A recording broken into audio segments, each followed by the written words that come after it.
எந்த தாய்க்கும் எந்த தந்தைக்கும் மகனாகவோ மகளாகவோ பிறக்க வேண்டும்னு இந்த பிரபஞ்சம் உங்களுடைய வினை முடிவு செய்து விட்டதோ அதன்படிதான் உங்களுடைய பிறப்பு இருக்கும்.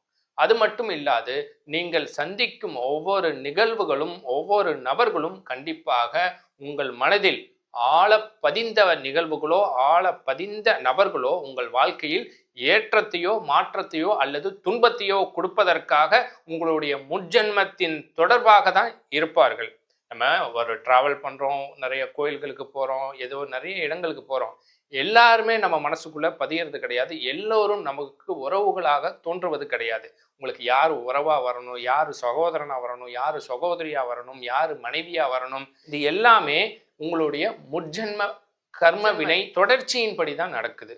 நீங்கள் வாழ்க்கையில துன்பப்படுவதற்கும் அதுதான் காரணம். அதாவது நீங்கள் சந்திக்கக்கூடிய நிகழ்வுகளோ நபர்களோ, ஏன்னா அந்த ஜென்மத்துல அவர்களுக்கும் உங்களுக்கும் உண்டான தொடர்புகள் அவர் மூலியமாக உங்களுக்கு துன்பத்தை கொடுக்கணும்னு இருந்தா அது துன்பத்தை கொடுக்கும்.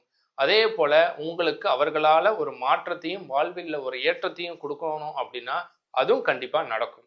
அப்படி இருக்கும்போது நம்ம ஏன் கோயிலுக்கு போகணும், சாமி கும்பிடணும், விளக்கு ஏற்றணும், விதிப்படி தான் கர்ம வினைப்படி தான் எல்லாம் நடக்கணும்னா சாமியோ கோயிலே தேவையில்லைன்னு கூட நீங்க நினைக்கலாம்.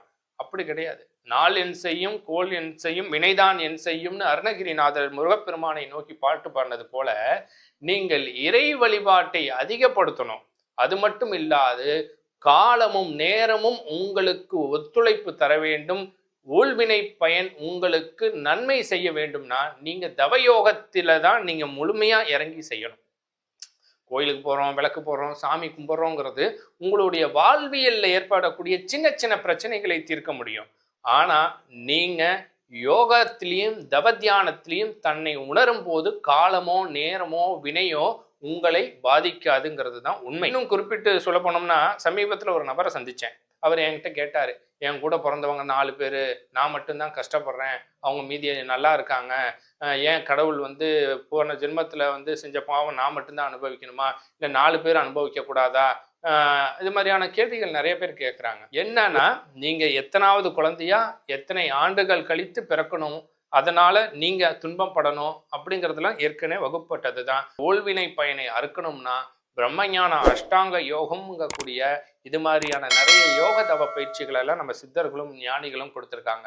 அந்த பயிற்சிகள் செய்து தன்னை உணர்ந்து தன்னை இறைவனோடு ஒன்றிணைத்து துன்பங்களிலிருந்து விடுபட்டு நீங்கள் நல்வாழ்வு வாழ முடியும்.